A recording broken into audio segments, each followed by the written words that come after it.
Hi guys, this is Igor from Biodynamics Wine Merchant. Today I'm going to have a special show. I'll have Daniel Gutierrez from Skurnik joining us. It'll be a fun little show. He'll give us an overview of one of the wines that we're going to be tasting.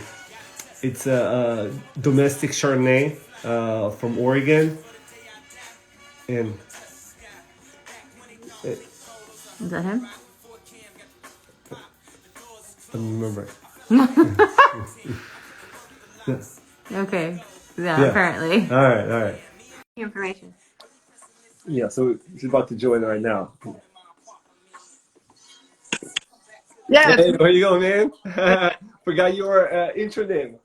Thanks for joining, Daniel.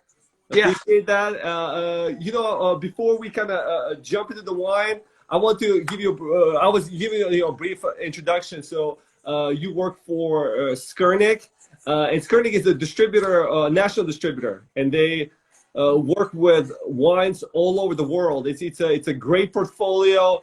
I think it has some of the best Rieslings of any distributor in the United States. It has some of the best grower champagnes in the United States. They have wines from all over the place. They have great wines, I think, from Turkey. So it's a fun collection, and predominantly, I think, maybe international connection. But today we're actually going to be talking about some of the great domestic producers that they're distribute, and it's Evening Land. So if we could go over a few things. I was thinking maybe first introduction about Evening Land, who are the proprietors of that, kind of in their philosophy. Then maybe the region, eola-amity Hills, kind of it's a sub-region within Willamette Valley in Oregon, and kind of what makes that region so special. And then this particular cuvee that we're talking about, the one that I'll be tasting. So I'll actually, let me show the cuvee. Evening Land Chardonnay, Seven Springs is the name of it. Oh, there you go. So it's pretty cool. And actually it has a pretty cool back label that I'm assuming shows the map where the vineyards come from, which is a lot of information. A lot of the wine labels are not this interactive, which I think makes it more fun and more educational. So I'll stop blabbering, and maybe you have all the information. So let's talk about Evening Land. Yeah.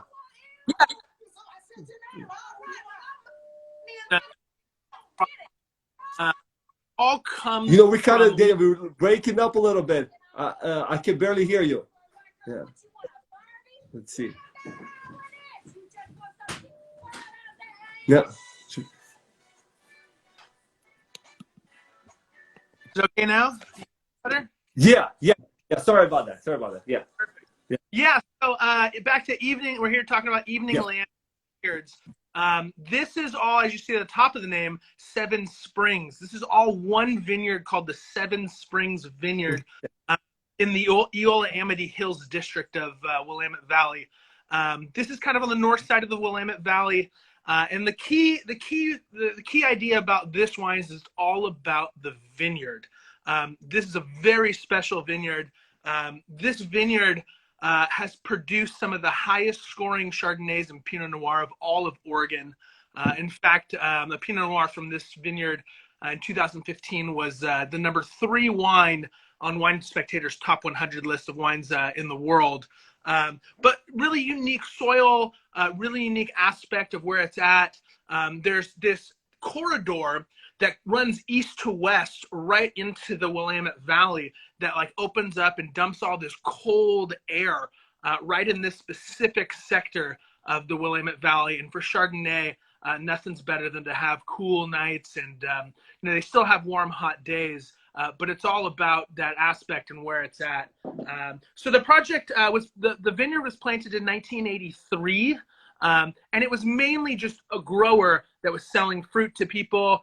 Slowly they created their own brand. But the majority of the fruit they used to sell to the likes of Penarash, Adelsheim, Bethel Heights, a bunch of different famous producers in the Willamette Valley. But around 2007, they had a really famous Burgundy producer, Dominique Lafond, come in and help out and really take their winemaking to the next level, really get it situated. And then kind of as things went along, a gentleman named Sashi Morman and Rajat Par were starting to get more involved. I believe at first with Raj, just out of curiosity of how great this vineyard was, and slowly wanted to get more and more involved. And then in 2014, Raj Par and Sashi Morman took over the farming of the vineyard. And that's what this is all about. Even though Sashi and Raj are great winemakers, they believe that this wine is made in the vineyard. It's all biodynamically farmed. It's all dry farmed. They don't use, it's all farmed biodynamically. They really believe that it's all about this vineyard. And, you know, they believe that you can only screw it up in the cellar. But they take a lot of attention. It's a very special site. They produce about 3 or 4 different Chardonnays, really beautiful wines. The wines do go through traditional, you know, French oak fermentation. They spend 12 months on French oak, partially used, mostly neutral. And, you know, but the wine is killer and really tasting well. So it's a great wine. It's got beautiful acidity. And though it has fruit, you know, if you were blind, I'm not sure if I would say this is like a domestic wine. It's got this beautiful minerality to it that you don't frequently associate with domestic wines. I definitely not California wines. no. You know, I had a question, something you mentioned earlier.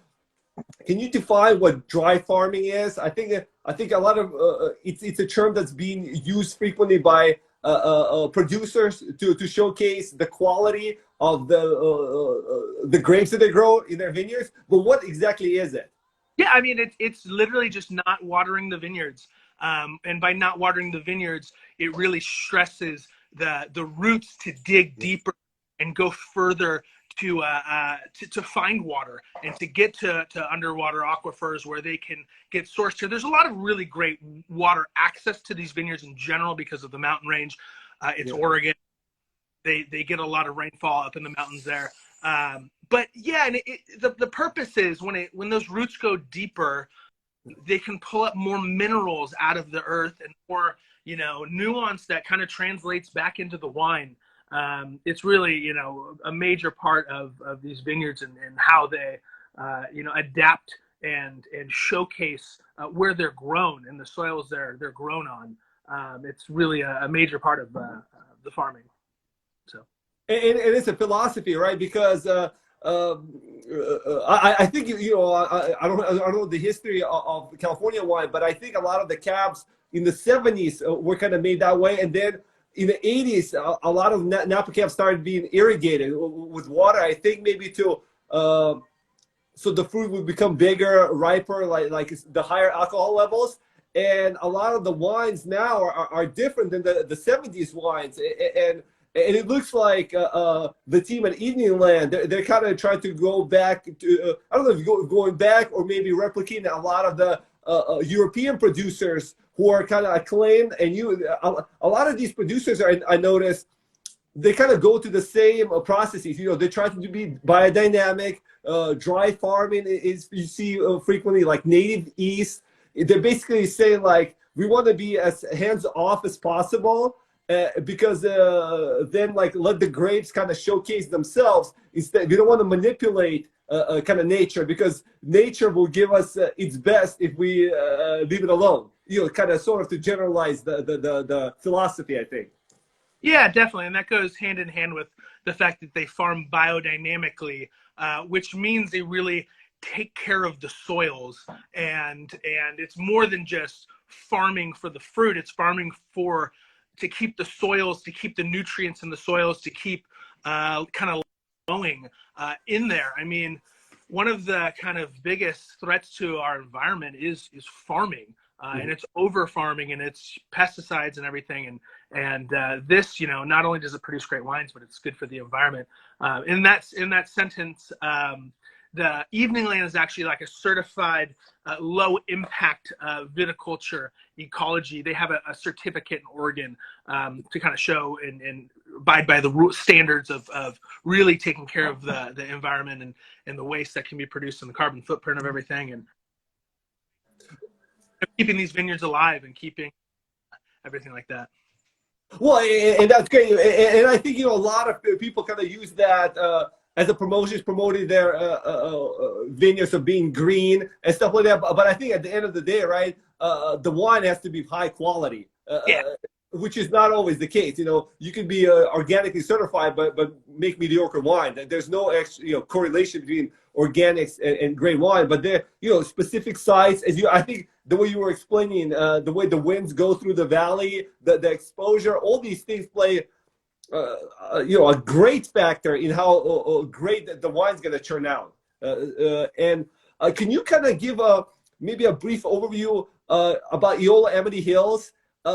Within vicinity of Willamette Valley, because it's so obviously it's a sub-region within the greater valley, and it's got special characteristics. Yeah, so the Willamette Valley pretty much runs north to south from Portland down to Eugene. Most of the higher quality growing regions are in the north, where they have 5 sub-appellations. Yeah. And eola-amity hills is one of those. They're in the lower part of that north side, on the west side of the valley.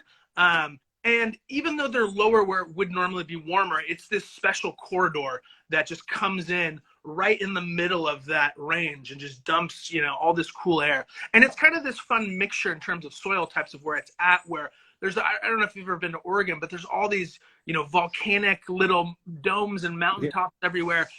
Very volcanic influence. But then on the west, the ocean is not too far away. So there's all this marine sediment kind of under the soil that kind of meets the volcanic soil right on this kind of fault line there, that really kind of gives it this complexity of minerality that you can't just find in any place. It's pretty it's what makes the vineyard, I mean, it's so special. Yeah. I mean, consistently they get the best, even from wines that get produced, other producers. Yes. That source from these vineyards, they consistently get great scores and great accolades for them. Really, really sought after in the kind of industry community for sure. Well, yeah. So for me, just on tasting those, to summarize, it's got this great acidity. I think which a lot of California Chardonnays lack. And the minerality, I think is what you're talking about, is probably the influence just of the volcanic soils, and maybe the winds that go through the vineyards, and it's just so refreshing. And frequently, I don't think Chardonnay, not typically the grape that you say, oh, this is really refreshing. Well, but this is just a beautiful wine, and I think it's just I think you gave such a fantastic overview on that. So thank you for joining me and kind of just kind of giving a cool background, because I think a lot of information about wines make it more fun to enjoy. So and I think it makes it less intimidating for people to try something new. So yeah, a lot of people are kind of scared of Chardonnay sometimes, and I always tell people when they tell me they don't like Chardonnay, there's something out there that you're missing on, because some of these wines are made just so deliciously. Yeah. This is the anti-buttery Chardonnay. I think the people who say they don't like Chardonnay is they have that big fat Chardonnay, no acidity, that literally tastes like butter. So this is on the opposite spectrum of that. You're right. This is definitely a Chardonnay for people who don't like Chardonnay. Definitely. You'll probably love this too. So great. It was awesome, Daniel. Thank you for joining me. We did this before. I really enjoyed it, and you have so much knowledge. This was fun to listen to you. Yeah, thanks for having me a part of this. Appreciate sharing, and I appreciate being involved with what you guys are doing over there at Venice Reverie. So thanks. Thank you, Daniel. I appreciate it. I'll talk to you later. Have a nice day. Bye. I don't know how to get on.